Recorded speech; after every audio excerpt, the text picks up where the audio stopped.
사무엘상 14장 11절에서 15절까지입니다. 우리 같이 한 목소리로 함께 읽겠습니다. 둘이 다 블레셋 사람들에게 보임에 블레셋 사람이 이르되 보라 히브리 사람이 그들이 숨었던 구멍에서 나온다 하고 그 부대 사람들이 요나단과 그의 무기를 든 자에게 이르되 우리에게로 올라오라 너희에게 보여줄 것이 있느니라 한지라 요나단이 자기의 무기를 든 자에게 이르되 나를 따라 올라오라 여호와께서 그들을 이스라엘의 손에 넘기셨느니라 하고 요나단이 손발로 기어 올라갔고 그 무기를 든 자도 따랐더라. 블레셋 사람들이 요단 앞에서 엎드러짐에 무기를 든 자가 따라가며 죽였으니 요나단과 그 무기를 든 자가 반나절가리 땅 안에서 처음으로 쳐 죽인 자가 20명가량이라. 들에 있는 진영과 모든 백성들이 공포에 떨었고 부대와 노략군들도 떨었으며 땅도 진동하였으니 이는 큰 떨림이었더라. 아멘. 이제 요나단이 데리고 가는 창을 든 자, 이 두 사람이 이제 세네바위를 넘어서 이제 보세스 바위를 향하여 이렇게 가고 있습니다. 오늘 본문의 내용을 보면 요나단이 지금 블레셋 진영으로 가기로 했는데 가는 목적이 그냥 몰래 기습하기 위해서 가는 것이 아니라 그들 앞에 당당하게 드러내기 위한 것이라고 앞에서 이야기를 했습니다. 그러니까요, 뭐 이제 죽기를 각오하고 하는 거죠, 사실.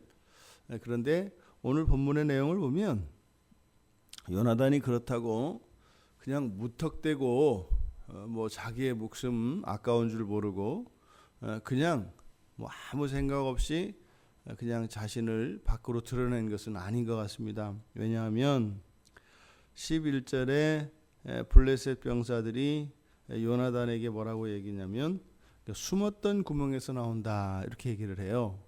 숨었던 구멍에서 나온다는 이야기는 그러니까 보이지 않았다가 이제 보였다는 이야기지 않습니까? 그러니까 짐작컨대 요나단과 그 창을 든 자가 이 무기를 든 자가 세네바위를 내려가서 이제 그 보세스 바위를 향하여 갈 때까지 그러니까 양 협곡 사이를 조심스럽게 은밀하게 갔던 것 같습니다. 그래서 오히려 그쪽에 가서 몸을 드러낼지언정 거기에 다다를 때까지는 몸을 은폐하고 그렇게 했던 것 같아요. 그래서 이제 보이지 않았던 요나단이 이제 보였기 때문에 숨었던 구멍이라고 이야기하는 거죠. 그러니까 어딘가 은폐했던 그곳, 우리가 믿음을 따라 살아간다는 것, 이것은 그냥 아무 생각 없이 그냥 무턱대고 그렇게 살아가는 것이 아니지요. 그 나름대로 그 상태에서는 최선을 다하는 것입니다. 그런데 처음에 요나단이 이야기했던 것처럼 그렇게 계속 그러니까 숨어 있는 이유가 뭐 생명을 아끼기 위한 것도 아니고 적의 위험으로부터 뭐 이런 단순히 그런 것이 아니라 최선의 노력을 다하는 것이죠. 그리고 이제 그 앞에 가서 몸을 드러냈습니다. 자, 그런데 지금 원수들이 12절에서 뭐라고 해요? 우리에게로 올라오라 너희에게 보여줄 것이 있느니라. 요나단은 출발하기 전에 무기를 든 자에게 이야기했습니다. 그러니까 이 블레셋 사람들이 하는 말, 그 말이 하나님 말씀이다. 그죠? 그래서 오지 말라 그러면 하나님이 이 전쟁의 승리를 우리에게 주시는 것이 아니고 오라고 한다면 하나님이 승리를 주시는 것이다. 그러니까 블레셋 사람들의 말이 곧 하나님의 말씀이었지 않습니까? 그런데 지금 여기 보니까 그들이 올라오라고 했단 말이죠. 이 말은 하나님께서 이 블레셋을 요나단의 손에 붙이시겠다는 뜻이라는 것을 요나단이 이제 알아들었습니다. 그러니 이제 요나단의 눈앞에 여호와께서 주신 승리가 눈앞에 있습니다. 그러니요 나를 따라 올라오라 여호와께서 그들을 이스라엘 손에 넘기셨느니라 이렇게 이야기해야 되는 거죠. 주저할 이유가 없는 거죠. 사실은 요나단도 이 블레셋 진영을 향해서 나아갈 때요, 이미 나는 할례 받은 사람이고 하나님의 사람이기 때문에 이 승리가 하나님께 있으니 승리는 나의 것일 것이다라고 하는 생각이 있습니다. 그런데요, 이 요나단이 표징을 구했던 것은 무엇입니까? 블레셋 사람이 어떻게 대답하는 그 말이 이 요나단에게는 여호와의 말씀이었단 말이죠. 요나단도 승리를 하고 싶겠습니까? 하고 싶지 않겠습니까? 당연히 하고 싶은 거예요. 뜻은 하나님께 맡겼습니다. 하지만 승리하지 못한다고 해서 그것이 요나단의 마음에 이렇게 실망이 되거나 낙심되는 것이 아니죠. 왜요? 이미 요나단은 나의 승리가 아니라 여호와의 승리를 더 우선하고 그것을 위하여 살아가기로 작정한 사람이기 때문입니다. 오히려 내가 죽고 내가 패배하고 하나님이 이기신다면 그것이 요나단에게는 자신이 승리하여서 얻는 그 기쁨보다 더 큰 거예요. 또 반대로 내가 이기기 위해서 하나님이 져야 한다면 그것은 자신이 이겨서 얻는 그 기쁨은 하나님이 져서 누리는 그 수치의 그 슬픔과 아픔을 이기지 못하는 거예요. 그러니까 요나단은 저도 자신은 죽어도 살아도 심지어는 이 전쟁에서 이겨도 져도 이것은 하나님의 뜻이 성취되는 것보다 크지 않다 이 말입니다. 하지만 그러함에도 우리는요, 내가 원하는 것은 있다 이 말이에요. 하나님이 원하시는 게 우선이고 그게 답니다 라고 하지만 이 세상을 살아가는 우리들의 마음이 항상 하나님의 뜻에 일치되지는 않아요. 그렇게 되진 않아요. 언제나 하나님의 뜻과 내 뜻이 다르지요. 하지만 내 뜻대로가 아니라 하나님 뜻이 이루어지게 하옵소서, 예수 그리스도께서 하셨던 기도잖아요. 내 뜻이 이루어지지 말고 아버지 뜻이 이루어지게 해주십시오. 왜요? 나의 승리보다 나의 뜻이 이루어지는 것보다 아버지의 승리가, 하나님의 뜻이 이루어지는 것, 이것이 더 크다 말이죠. 요나단이 그러고 이렇게 아직 그 블레셋 사람들의 입을 통해서 여호와의 뜻을 분명하게 듣고 있지 않았던 요나단에게 블레셋 사람들이 이리 올라오라 했을 때 얼마나 요나단에게는 기뻤겠습니까? 그런데 사실은 현실은 기뻐할 상황이에요. 아직 가면 죽어요. 그 부하 하나 데리고 그 혈혈단신으로 들어가서 뭘 어쩌겠다고요. 죽어요. 그런데요, 요나단은요, 기뻐요. 현실은 오히려 요나단을 죽음을 향해 부르고 있습니다. 이제 그 군대 속으로 자신이 들어가야 되는 거예요. 도저히 살아날 수 없는 상황이고요. 거기에 가면 뭐 좀 싸우다가 어느 정도 싸울 수 있겠죠. 그러다가 죽게 될 거예요. 왜요? 지금 이스라엘 진영에 아무도 모릅니다. 두 사람이 아무리 용맹이 뛰어나고 이렇게 무용이 뛰어난 사람이라 할지라도 한계가 있죠. 수천 수만의 군대를 어떻게 둘이서 감당을 하겠습니까? 동기는 되겠죠. 나라를 구원하기 위해서 희생한 아주 감동적인 이야기가 되겠고 영웅담은 되겠죠. 근데 그 죽음 앞에서 그것이 마음을 즐겁고 기쁘게 할 수는 없을 겁니다. 그런데 요나단의 마음속에는요, 그렇지 않습니다. 이것은 하나님의 승리가 이스라엘의 승리와 일치한다는 것을 깨달았고 그것을 위해서는 이 한 몸을 불살라도 괜찮다. 오히려 그것이 영광이다. 요나단의 마음속에는 어쩌면 죽음을 향해 달려가는 불나방과 같은 자신들의 이러한 행동이 요나단에게는 영광이었고 기쁨이었습니다. 지금 그 장면을 한번 보세요. 요나단과 무기를 든 자 둘이서 올라와요. 근데 지금 이 보세스라고 하는 바위가 어떻다 그랬습니까? 거의 깎아지를 듯한 그런 낭떠러지라고 그랬어요. 그러니까 요나단이 올라가는데 13절에 보니까 손발로 기어 올라갔고 엎드려서 올라간 거예요. 걸어서 갈 수가 없는 겁니다. 그러니까 이렇게 엎드려서 이렇게 붙잡아서 간신히 이렇게 기어 올라가는 거죠. 거기다가 무기를 들고 둘이 그렇게 올라갔지 않습니까? 올라가서 이제 싸움을 하는데 싸우기 바로 직전에 그렇게 둘이서 기어 올라오는 그 두 사람을 위에서 바라본다고 생각을 해보세요. 블레셋 사람의 입장에서 기가 막힌 일이 아니겠어요? 아무 의미 없는 일 아니겠어요? 그 둘이 와서 뭘 어쩌겠다는 거예요. 그런데 지금 이 현장에서 이 현장에 대한 이해가 완전히 다릅니다. 동상이몽이라고 그러잖아요. 지금 이 절벽을 타고 오르는 요나단의 마음과 위에서 내려다보고 참 가소롭고 딱하게 여기는 그 블레셋 사람들의 생각이 정 달라요. 똑같은 상황에서.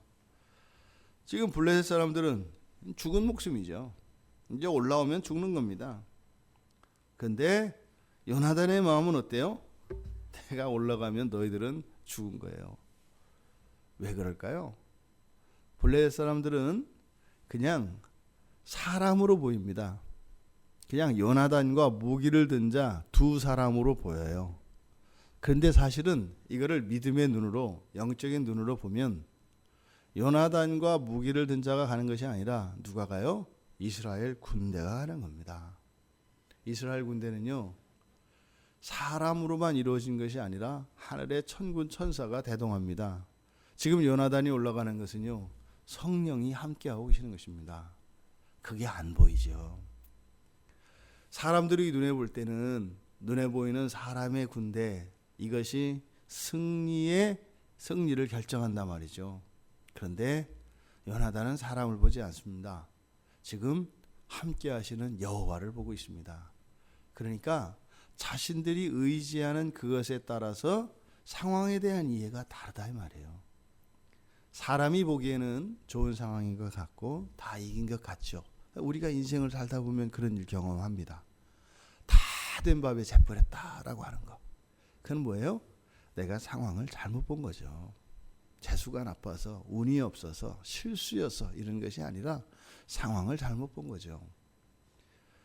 여호와와 함께하신, 여호와께서 함께하시는 요나단 올라갔습니다. 올라가서 싸우는데 어떤 일이 일어나요? 이미 요나단과 무기를 든 자는요, 목숨을 냈습니다. 무엇을 위해서요? 이스라엘의 승리, 조국의 승리를 위한 것이죠. 일신의 안위, 일신의 그 생명을 부지하는 일은 요나단에게 아무 의미 없습니다. 어쩌면 그런 생각일 수 있어요. 여호와께서 붙였습니다. 왜요? 블레셋이 올라오라고 했으니까. 근데 여호와께서 이스라엘의 손에 블레셋을 붙였다고 하는 의미는 두 가지일 수 있습니다. 첫째는 이 요나단과 무기를 든 자가 살아있고 승리를 하는 것. 또 하나는 요나단과 무기를 든 자는 죽고 이스라엘이 승리하는 것. 어떻게 되는지는 모르겠지만 둘 중에 하나죠. 그러니까 개인의 승리와 이스라엘의 승리가 일치할 수도 있고, 개인은 죽지만 이스라엘은 승리하는, 나라는 승리하는 이런 일이 일어날 수 있습니다. 두 가지의 경우가 있는 거죠. 어쨌든 이스라엘은 승리할 겁니다. 왜요? 그것이 곧 하나님의 승리이기 때문이죠. 그러니까 요나단이 블레셋 진영으로 들어가서 싸움을 하면서, 이것은 처음에는 무엇이겠습니까? 이제는 이한 목숨 불살라 우리 나라를 구하겠다. 그리고 여호와께서 약속을 하셨으니까. 그래서 자신이 가지고 있던 힘을 다 쓰고 죽을 생각이었을 가능성이 많아요. 죽음이 두렵지는 않았겠습니다만 그런 생각이었겠죠. 그런데 지금 성경에 기록된 내용을 보니까 뭐라고 해요? 요나단과 그 무기를 든 자가 나아가면서 싸워서 죽이는데, 반나절가리 땅 안에서 딱 죽인 사람이 20명이래요. 그러니까 20명을 죽이는 이 싸움 가운데 성령께서 함께 하셨던 거죠. 그러니까 이미 압니다. 일이 이게 아닌데 하는 걸 압니다. 왜요? 자신들의 손에 그냥 추풍낙엽과 같이 적군들이 막 떨어지는데 이건 이상한 거예요. 상대방이 너무 쉬운 거예요. 오죽했으면 그 진영에 있던 자들이 공포에 떨었다라고 이야기를 하겠습니까? 더더군다나 부대와 노략군들도 떨었다고 이야기합니다. 땅도 진동하였다고 합니다. 이게 무슨 일이 일어난가요?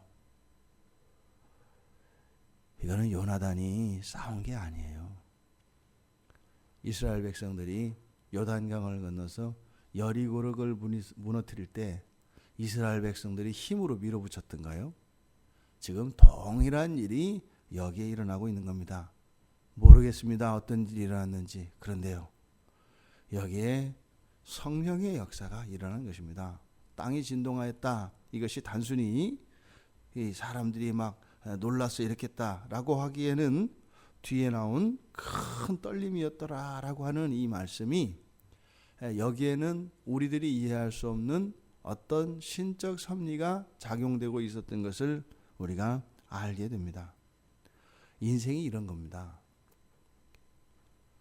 하나님이 우리와 함께 하시면은요, 그게 우리들에게 가장 확실한 승리인 것이고 가장 큰 기쁨인 것입니다.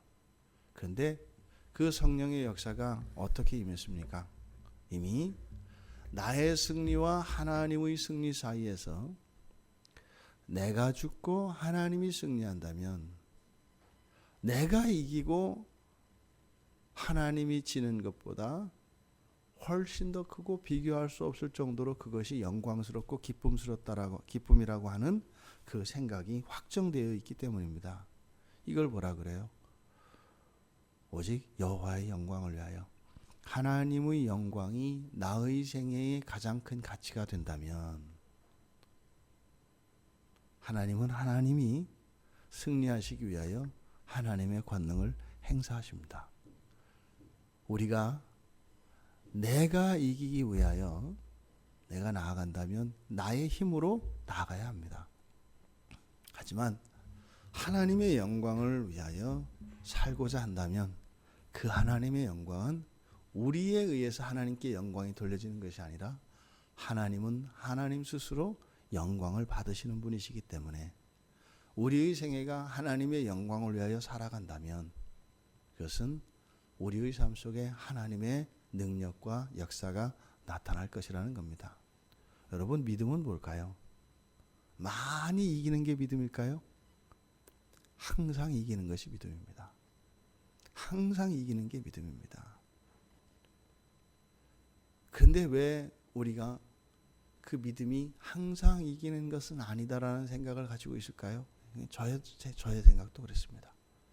그동안 제가 가졌던 믿음은 그런 믿음이었어요. 많이 이긴다는 믿음이었어요. 그러니까 어떤 때는 지기도 해요. 그러니까 믿음이 이기지 않아요. 항상 이기지 않아요. 그러니까 어떤 때는 이기고 어떤 때는 안 이겨요. 믿음에 대한 잘못된 이해가 제 안에 있었고, 그 믿음을 잘못 이해했던 것은 무엇이에요? 나와 함께 하나님이 승리하는 것을 저는 믿음이라고 생각을 했어요. 근데 믿음은요, 오직 하나님만 이기는 겁니다. 오직 하나님의 뜻만 성취되는 것이, 그것이 믿음입니다. 그런데 하나님과 함께 나의 뜻이 성취되어지는 것을 바라보고 살아갈 때 완전히 성령께서 우리의 인생을, 그 일을 주관하시는 것이 아니라 거기에는 우리들 자신이 개입하게 돼요. 그러면요, 거기에는 믿음의 역사가 일어나지 않습니다. 항상 이기시고 오직 하나님의 영광만 받으시는 것, 이것이 참다운 믿음인 줄 압니다. 요나단에겐 그것이 있었던 것입니다.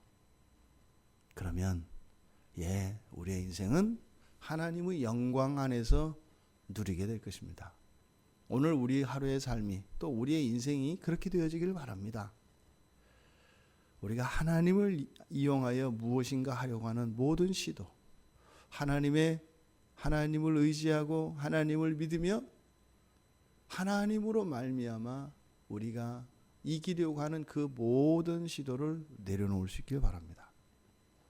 오히려 내가 죽고 내가 질지언정 언제나 하나님은 영광받아 주시옵소서라고 하는 오직 하나님의 영광만을 바라는 그 믿음으로 살아갈 때 요나단이 보았던 그 동일한 성령의 역사가 나타날 줄 믿습니다.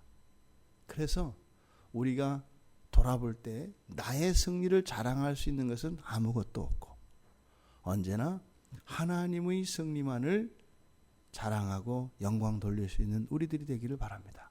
그러려면 우리에게 필요한 것은요, 언제든지 산화될 준비가 되어 있어야 합니다. 언제든 산화될 준비가 되어 있어야 합니다. 그런데 나의 안전과 나도 살아나야 되겠다. 주님과 함께 하나님과 함께 있어야 되겠다. 이것이 사실은 우리의 삶 속에서 성령께서 일하시는 그것을 방해하는 걸림돌이 됩니다. 이 믿음의 비밀이 요나단을 통해서 경험되어진 이 놀라운 성령의 능력과 역사가 우리들의 평생에 계속되어지기를 주님의 이름으로 축원합니다. 하나님, 동일한 현장에 완전히 서로 다른 생각을 가지고 있습니다. 하지만 오직 하나님의 영광만을 바랐던 요나단, 오직 하나님께만, 하나님의 승리만으로 만족하며 기뻐할 수 있었던 요나단, 성령께서 함께 하셨고 하나님이 하나님의 승리를 이루신 이 현장이 저희들의 평생이 되기를 원합니다. 저희들의 승리가 아니라, 저희들의 영광과 저희들의 누림이 아니라 오직 하나님의 영광과 승리가 나타나는, 또한 그 믿음으로 살아가는 저희들이 되게 하여 주시고, 살아계시며 일하시는 성령 하나님의 생생한 역사가 언제나 저희 평생에 떠나지 않도록 은혜를 더하여 주시옵소서. 감사하며 예수님의 이름으로 기도드리옵나이다. 아멘.